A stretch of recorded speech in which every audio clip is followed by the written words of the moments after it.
নমস্কাৰ, এই মুহূৰ্তত লৈ আহিছো অসমবাসী ৰাইজৰ কাৰণে ৰাতিপুৱাৰ কেইবাটাও বিগ ব্ৰেকিং নিউজ। আজি হৈছে 2 এপ্ৰিল। ৰাজ্যৰ কোটি কোটি জনতাৰ বাবে লৈ আহিছো কেইটামান গুৰুত্বপূৰ্ণ খবৰ। আজিৰে পৰা দেশত আহি গ'ল 5টা বৃহৎ পৰিৱৰ্তন। Google pay, phone pay, ATM, PAN card ব্যৱহাৰকাৰীৰ বাবে ডাঙৰ খবৰ। ৰেল যাত্ৰীৰ বাবেও আহি গ'ল নতুন নিয়ম।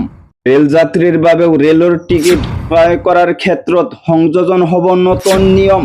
জুবিনক লৈ ৰাজনীতি কৰা সকল যাব লাগিব জেললৈ। যিসকলে জুবিনক লৈ ৰাজনীতি কৰি আছে তেওঁলোকৰ ভয়ংকৰ বিপদ। ইনক্লুচিভ মাইণ্ডৰ আটাইকেইজন হ'ব গ্ৰেপ্তাৰ। ৰাজ্যত ওলাব হাজাৰ হাজাৰ চৰকাৰী চাকৰি। একেলগে 1 লাখ চৰকাৰী চাকৰি ওলাব।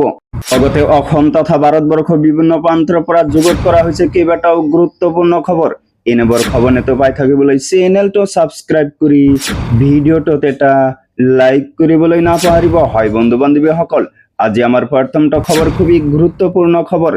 লগতে অসমবাসী ৰাইজৰ কাৰণে এটা ডাঙৰ খবৰ।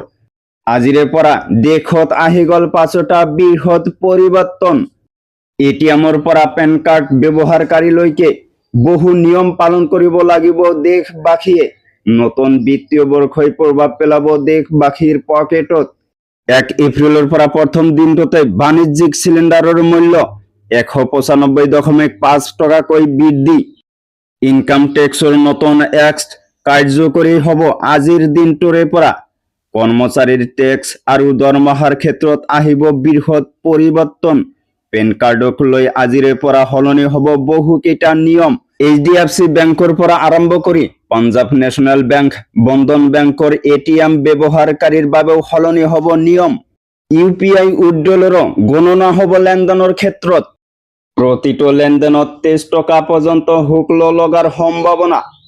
বন্ধন বেংকৰ গ্ৰাহকসকলেও এটিএমৰ জৰিয়তে লেনদেনৰ ক্ষেত্ৰত 3বাৰকৈ কৰিব পাৰিব বিনামূলীয়াকৈ লেনদেন। 3বাৰতকৈ অধিক লেনদেন কৰিলে 23 টকা শুল্ক যোগ হ'ব। বেংকত পৰ্যাপ্ত ধন নথকাৰ বাবে লেনদেন ফেল হ'লে 25 টকাকৈ জৰিমনা ভৰিব লাগিব গ্ৰাহকে। পেন কাৰ্ডৰ ক্ষেত্ৰতো আজিৰে পৰা সলনি হ'ব বহুকেইটা নিয়ম। পেন কাৰ্ড আপডেট বা নতুন পেন কাৰ্ড আবেদনৰ বাবে আধাৰ কাৰ্ডেই নহ'ব পৰ্যাপ্ত তথ্য। আবেদনকাৰীয়ে দিব লাগিব বহুকেইটা অন্যান্য তথ্য। ৰেল যাত্ৰীৰ বাবেও ৰেলৰ টিকিট ক্ৰয় কৰাৰ ক্ষেত্ৰত সংযোজন হ'ব নতুন নিয়ম। কনফাৰ্ম হৈ থকা টিকট কেনচেল কৰিবৰ বাবে সন্মুখীন হ'ব সমস্যাৰ। যাত্ৰীয়ে ভৰিব লগা হ'ব পাৰে অধিক ধন। তাৰ পিছত জনাইছো আমাৰ দ্বিতীয়টো খবৰ, খুবেই গুৰুত্বপূৰ্ণ খবৰ। লগতে অসমবাসী ৰাইজৰ কাৰণে এটা ডাঙৰ খবৰ। ষ্টাৰবাক্সৰ কফি খাই চলে জুবিনৰ নামত ৰাজনীতি। জুবিনৰ ইছ্যুটো ৰাজনীতিত বেছিকৈ আনিবলৈ আলোচনা হৈছিল।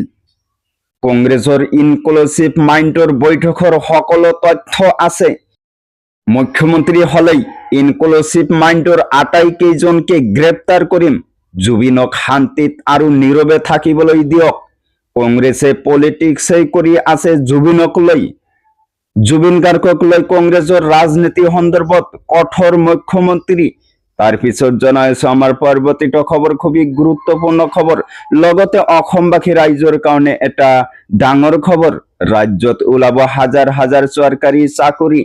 1 টকাও নিদিয়াকৈ সকলোৱে পাব চাকৰি।